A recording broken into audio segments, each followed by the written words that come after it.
All right, if you're in the nonprofit world, you know the grind of the grant application cycle all too well. But what if I told you there's a much better way to operate? Today, we're going to explore how to move beyond just those one-off applications and start building real, lasting partnerships with funders.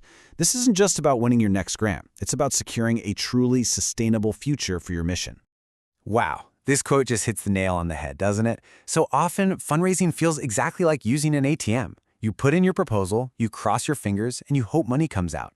But that transactional approach, well, it's just frustrating for everyone involved.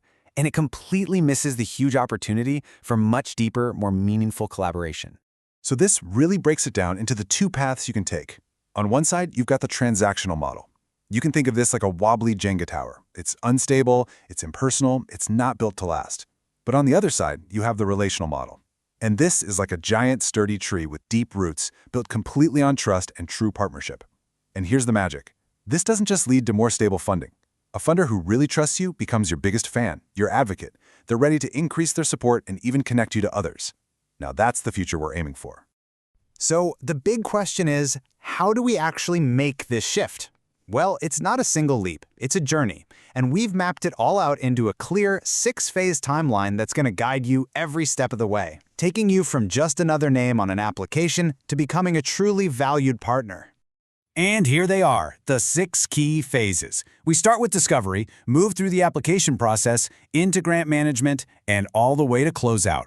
Now, every single one of these stages is a golden opportunity to build that trust we've been talking about. And don't worry, we're going to break down exactly what to do at each and every step. Let's start with phase 1, the discovery call. Seriously, before you spend hours, maybe even days, writing a massive proposal, a simple 15-minute call can be an absolute game changer. For one, it saves everyone a ton of time by just making sure you're a good fit. But more importantly, it puts a human face to your organization and, right from the get-go, sets the tone for a partnership, not just another transaction. Next up, we've got phases 2, 3, and 4, which cover that whole crucial application window. So before you officially apply, keep that connection warm. Send a quick one-pager or ask a smart question. Then submit that awesome, polished proposal. And this part is so important. After you apply, do not just disappear. A quick note is good, but here's the real pro move. If you get rejected, see it as an opportunity. A call to ask for feedback is one of the most powerful things you can do. It sets you up for success the next time around. Now this is where the real work happens. Phase 5, grant management, is where relationships are truly made.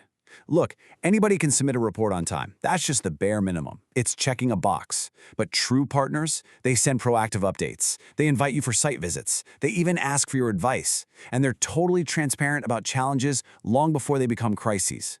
This is the difference between a transaction and real, deep trust.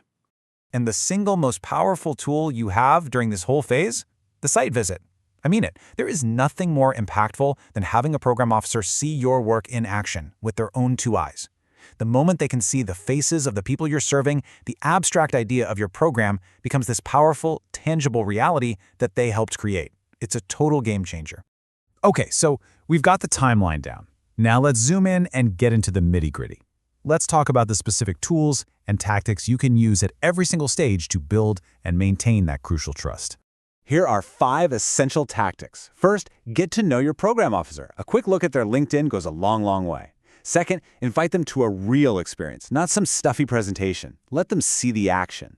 Third, share your failures. I'm serious. Being transparent shows you're learning, and it builds way more trust than pretending everything's perfect. Fourth, make it a two-way street by connecting them to your network. And finally, always respect their time. Brief emails, scheduled calls with agendas, these small actions add up to a huge impact. Now, to make sure all of this isn't just a collection of nice ideas, you need a system. And the best way to do that is with a tool called a Funder Relationship Scorecard.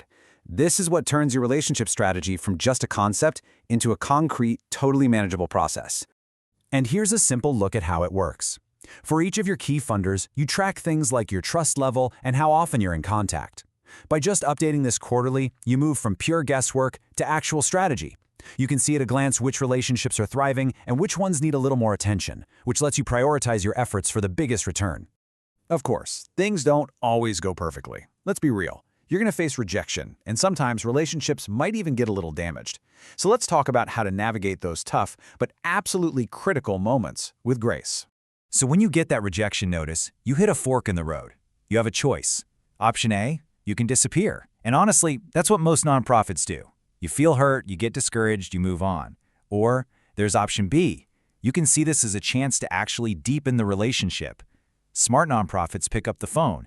They call to ask for feedback, and they turn that rejection into a powerful learning experience that fuels their application for next year. And what if you're the one who makes a mistake, like a late report? Whatever you do, don't hide. Just follow this 5-step playbook. 1. Acknowledge the problem directly.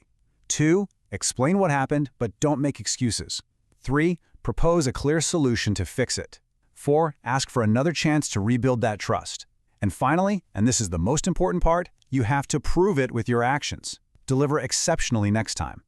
Showing integrity in these moments is what truly solidifies a partnership. So we'll leave you with this challenge. Take this whole framework back to your team and ask this one simple but incredibly powerful question. Identifying that one broken process? Well, that's the very first step toward building the strong, trust-based partnerships that will sustain your mission for years to come.